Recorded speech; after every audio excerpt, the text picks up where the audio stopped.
Still to come this morning, the masks are coming off on planes, trains, and even in taxis across the country. What led to the sudden change and what it means for you.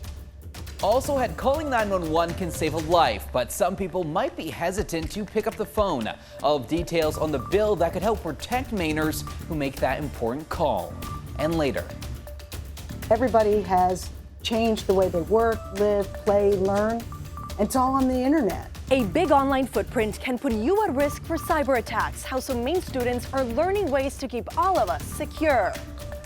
We're looking stormy today. We've got wind, rain, and snow on the way, but by this afternoon, we actually might be talking about more sunshine. We'll let you know when spring weather returns coming up. This is the Morning Report.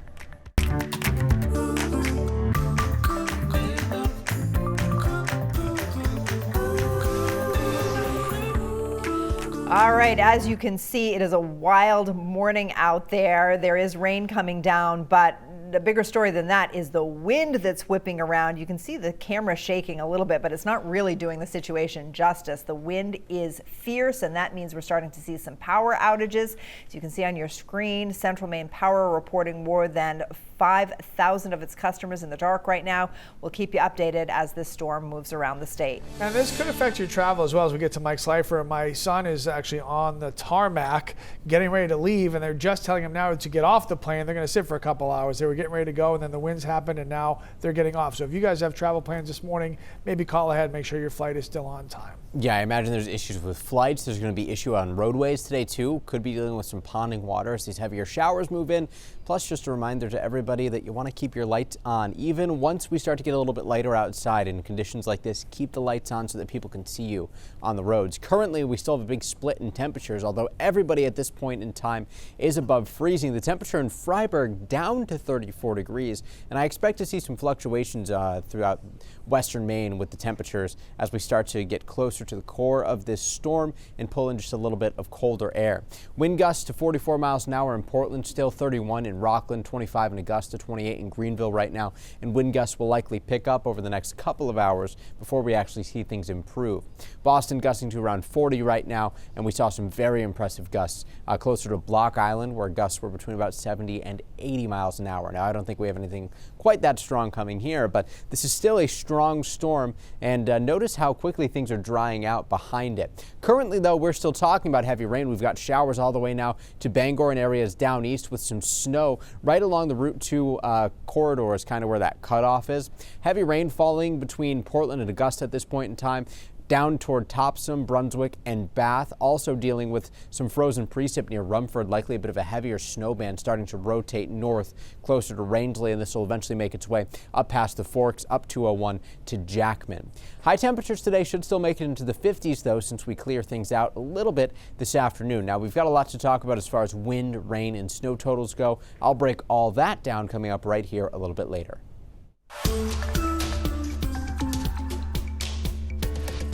All right, you might not need to wear a mask on public transportation across the country anymore. A federal judge struck down the mask mandate yesterday, saying the government cannot require travelers to wear masks as a way of slowing the spread of COVID.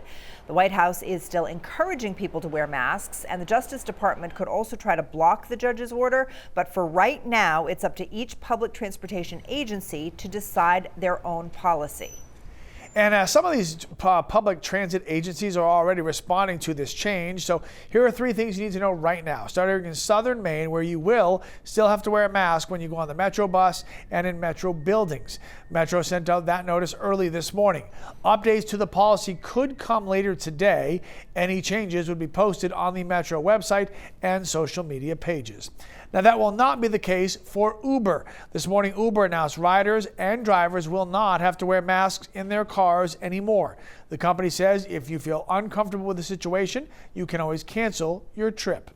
And one of the biggest changes is in airports and on planes. You do not have to wear a mask in the airport anymore, and most of the major airlines now say passengers get to choose whether to wear a mask on their flights or not. In fact, some people have said they were mid-flight when the ruling came down, and then people started taking off their masks while in mid-air. When they announced it on the plane, everyone just cheered and ripped their mask off. It makes me feel a bit nervous, actually, I think. Just because I think that there might be people who tested positive on the flight, and I think that wouldn't be best for all the people involved. Now, please remember the decision is up to every individual company, so the rules might be different depending on what airline, what bus line, or any kind of public transit you're using. Right now, the U.S. Centers for Disease Control considers all of Maine to have a low or medium level of COVID-19 spread. That means that it does not specifically recommend masking in indoor public spaces, but people should still get tested when experiencing symptoms. Maine CDC Director Dr. Nirav Shah says there has been a slight increase in recent cases connected to the rise of the stealth Omicron subvariant, but it hasn't translated into higher hospitalization numbers. Right now, 93 people are in the hospital in Maine with the virus. That number is mostly unchanged from mid-March and still far below the peak of 436 that we saw back in January.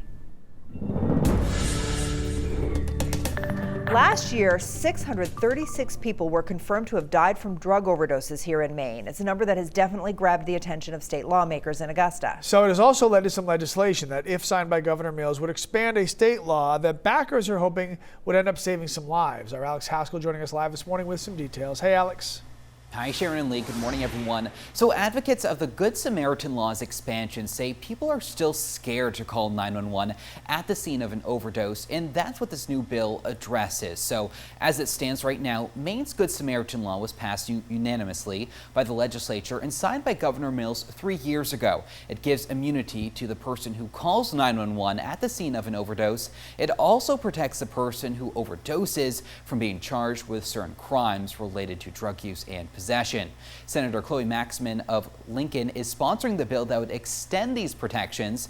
The new law would make sure everyone who is present at an overdose is exempt from charges for certain crimes if first responders are called.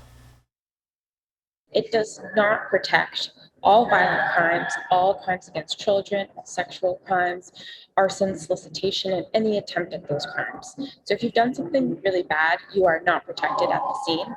But if you're just there trying to help someone, like we're hearing is the situation in the vast majority of cases, then you'll be safe. So this bill to expand Maine's Good Samaritan Law passed both chambers of the legislature. Senator Maxman says the House and Senate are expected to enact the bill early this morning, which would just send it to the governor's desk. Now, Maxman tells me she heard the governor actually plans to veto the bill. The administration expressed concerns about it earlier this year, testifying that the bill would provide immunity against a long list of crimes that will create many unintended consequences. For example, the administration brought up the question, what if a property owner discovers a person overdosing, calls 911, and later it is discovered that the person in need of assistance had just burglarized the property? So a lot to keep in mind here, and we'll of course keep you updated. Alex Haskell, News Center, Maine. Today is tax day in Maine, but it could actually take a few months for you to get your refund. Yeah, I said months. What's causing the holdup? Next.